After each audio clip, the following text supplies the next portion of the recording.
Hello everyone, we're Group 17. Our topic is designing the most cost-efficient beverage can.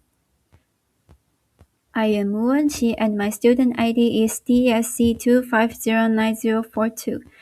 Today I'll talk about Part 1, Problem Establishment and Mathematical Modeling. First, let's look at the background. Billions of beverage cans are made around the world every year. Saving a little metal on each can helps factories cut costs and protect resources. Our goal is to find the best size for a can. When the volume stays the same, we need to use the least metal to lower production costs. To solve this problem, we use three calculus skills: multivariable functions, partial derivatives, and the Lagrange multiplier method. We treat the can as a cylinder and define two variables. R is the base radius of the can, and h is the height of the can. Then, we build our mathematical model.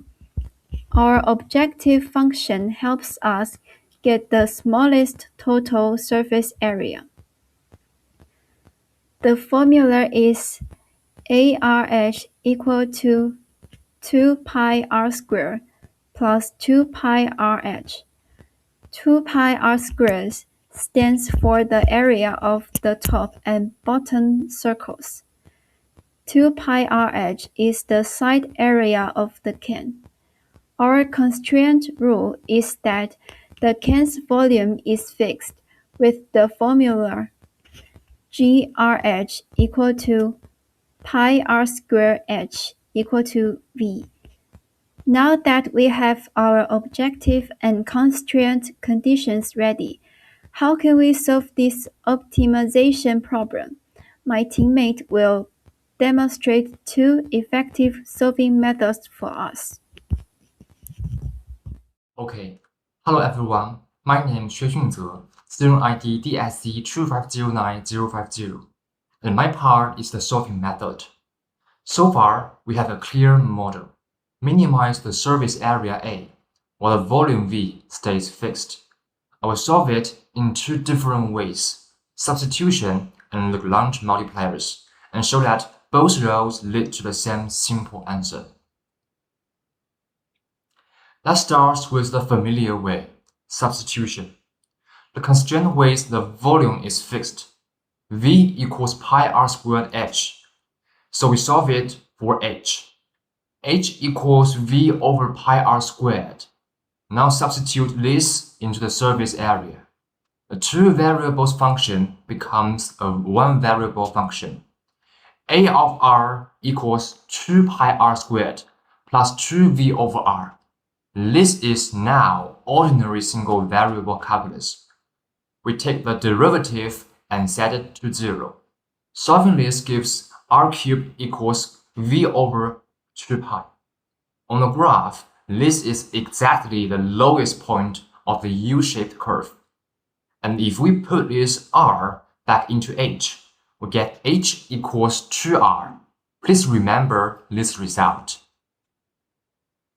But our assignment specifically asks for partial derivatives with constraints.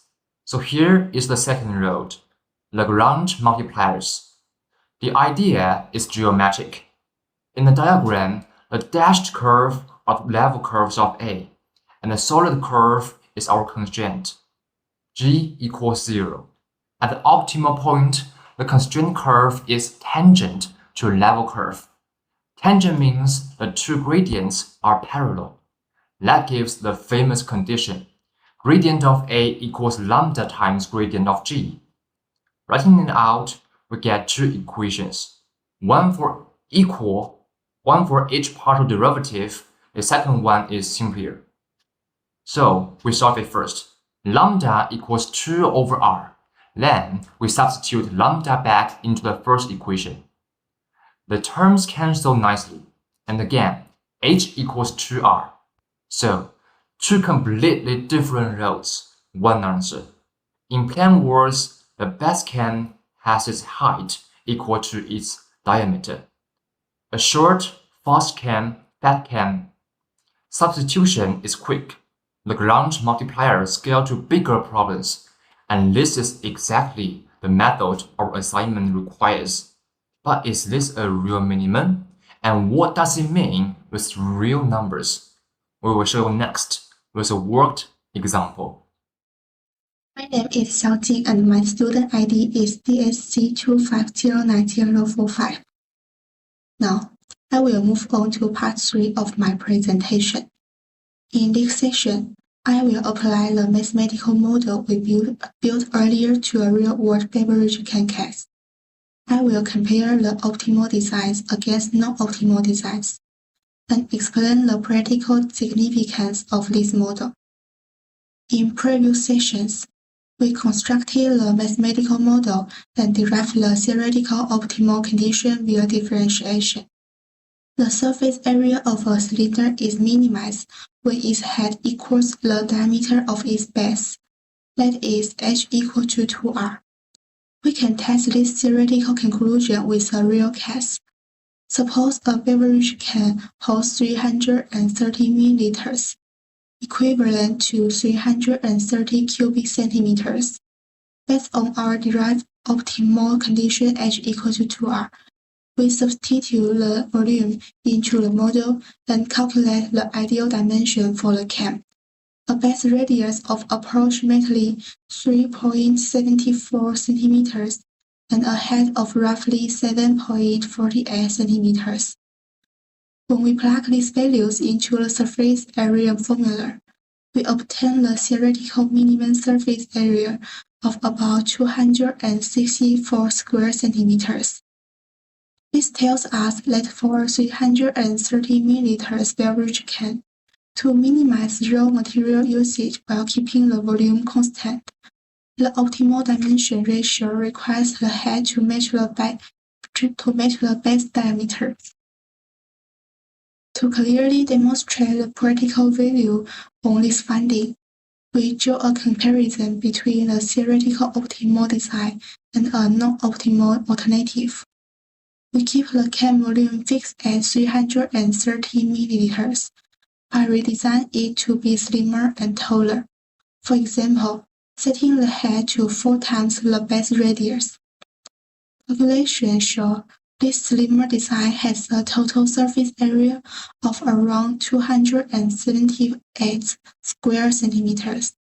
This is 14 square centimeters larger than the optimal design of 264 square centimeters, representing a 5% increase in material consumption. While a 5% difference seems negligible for a single can, manufacturers that produce millions or even billions of beverage cans every year face substantial extra metal costs and higher production expense as a result.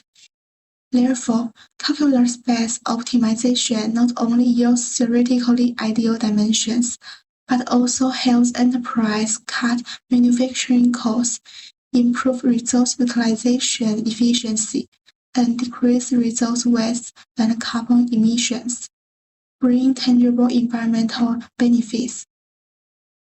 That said, our model relies on several idealized assumptions. For this reason, commercially produced beverage cans rarely adopt the exact theoretical optimal ratio. Even so, this model acts as a critical benchmark for industrial design and fully illustrates the practical utility of calculus in engineering optimization. That concludes part 3. Next, my group member will further verify its theoretical results and discuss the reason behind discrepancies between real-life can designs and our mathematical model. My name is Li Siyuan, DSC25090026. This is part 4, verification reality. In this part, I will verify the result and connect it to real-world can design. Our main question is, after getting the mathematical result, how do we know it is really the best can? So I will focus on 3 parts. First, verify the minimum. Second, interpret the result. And third, discuss real-world factors.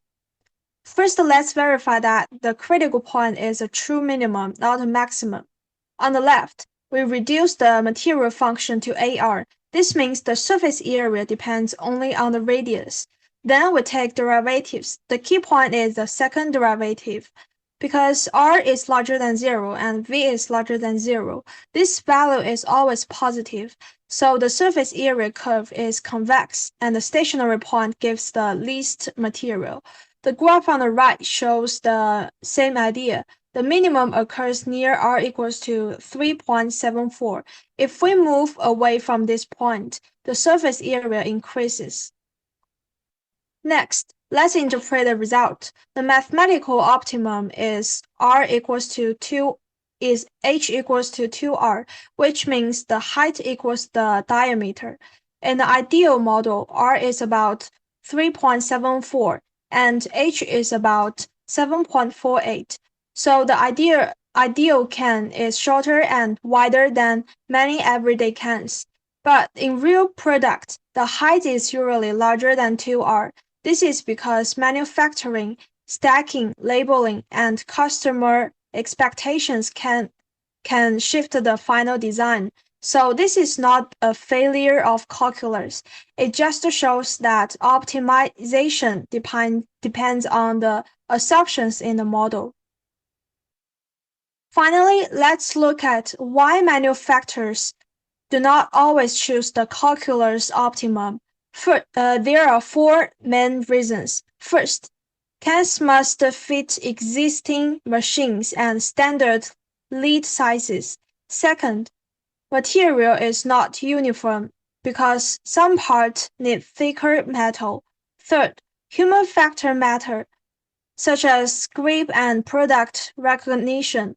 Fourth, logistics and strength matter, including transport, stacking, and pressure resistance. Because of these reasons, a realistic objective is different from the original one. The original objective minimizes total surface area, but a more realistic object minimizes weighted production cost. So the final result is calculus gives us the clean benchmark. Real-world design then adjusts this benchmark based on cost and practical constraints. Thank you. That's all for my part.